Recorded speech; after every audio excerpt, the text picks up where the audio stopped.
से नहीं आएगा, राम राज कोई भगवा लहरा देने से नहीं आएगा, राम राज कोई हिंदू मुसलमान करने से भी नहीं आएगा।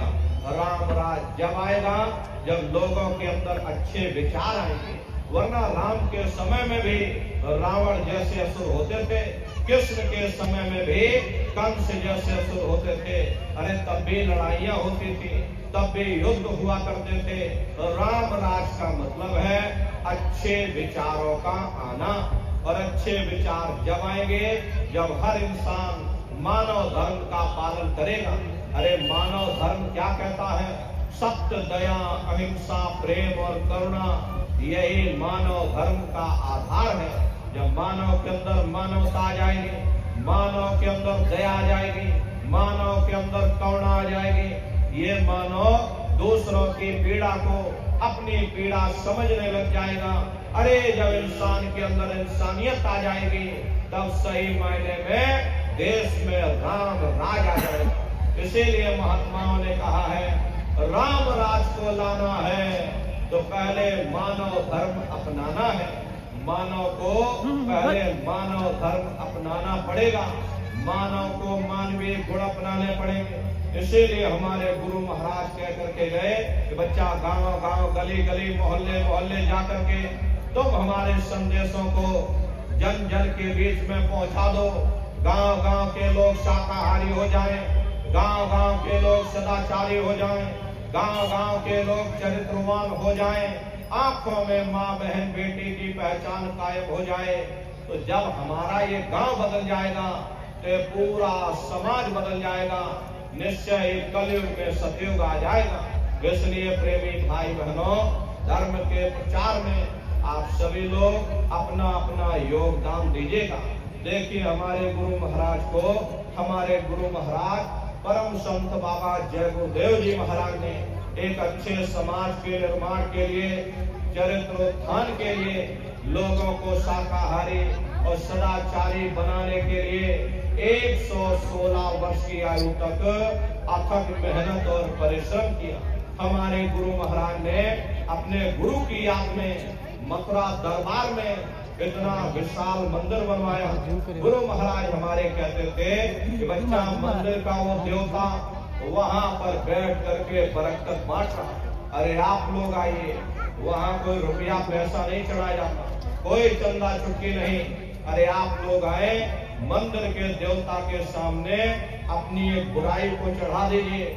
वहां पर बुराई चढ़ाई जाती है कि हम आज से मांस मछली नहीं खाएंगे, हम आज से अंडा शराब का सेवन नहीं करेंगे, हम आज से झूठ नहीं बोलेंगे, हम आज से किसी को धोखा नहीं देंगे।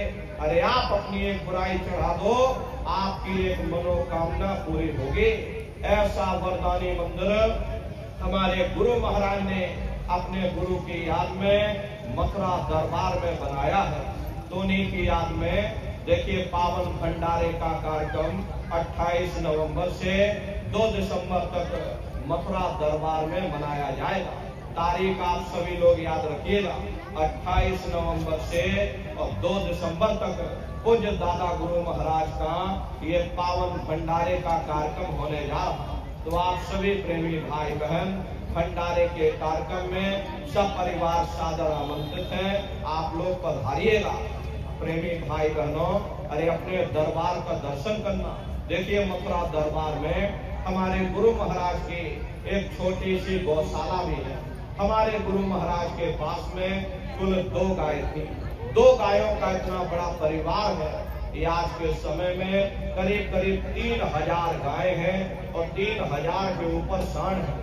गौशाला अलग है और नंदीशाला अलग है।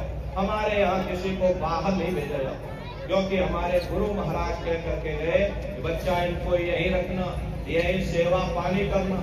इसीलिए चाहे गाय हो या चाहे बैल हो, हमारे यहाँ किसी को बाहर नहीं भेजा जाता। गायों के लिए अलग से गौशाला है और सांडों के लिए अलग से नंदीशाला बनी है। उसी के बगल में अपना एक बहुत बड़ा कॉलेज है जिसमें 2,500 से 3,000 बच्चे निःशुल्क विद्यार्जन करते हैं। कॉपी किताब, पढ़ाई लिखाई, भोजन पानी बिल्कुल निःशुल्क है। उसी के बगल में अपना एक बहुत बड़ा अस्पताल है।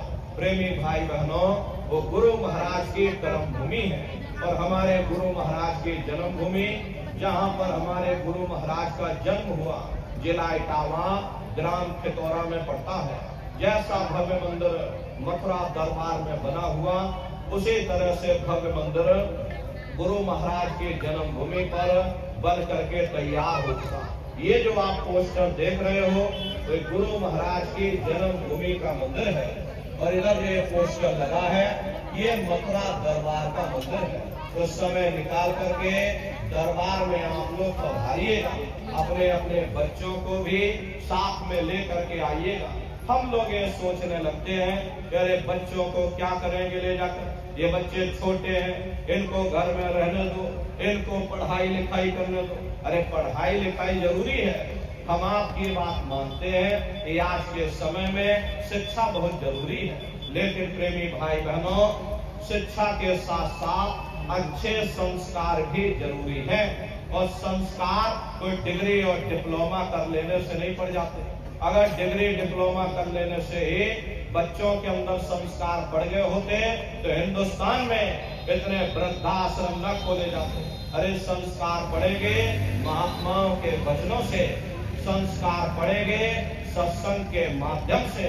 ये बच्चे देश के भविष्य हैं। इन बच्चों के अंदर अच्छी शिक्षा के साथ साथ अच्छे संस्कार डालना ये समय की बहुत बड़ी मांग है।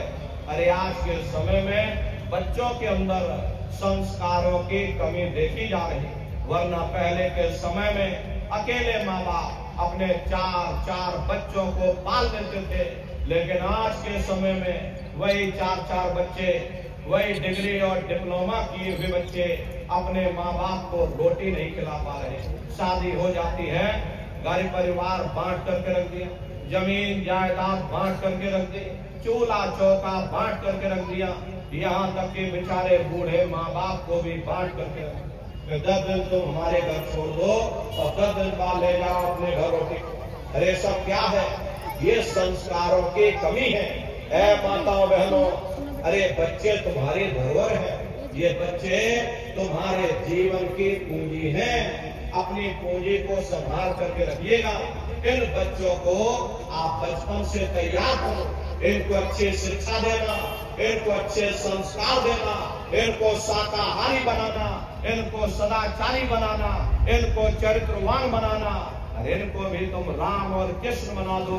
यही बच्चे बड़े हो करके अपने माँ बाप का नाम रोशन करेंगे, गांव और समाज का नाम रोशन करेंगे। इसलिए प्रेमी भाई बहनों, अपने अपने बच्चों के साथ, इस विश्व परिवार वालों के साथ आप सभी प्रेमी भाई बहन भंडारे के कार्यक्रम में कृष्ण भगवान की नगरी मथुरा में आप सभी लोग सब परिवार सादर आमंत्रित है। आप लोग पधारिएगा। सुमरन, ध्यान और भजन बराबर आप लोग करते रहना। इतना जान लो प्रेमी भाई बहनों, ये रास्ता बिल्कुल सच्चा है। आप करोगे तो आपको अनुभव होगा, दिखाई भी पड़ेगा, सुनाई भी पड़ेगा। अरे तुम्हारा लोक भी बन जाएगा और तुम्हारा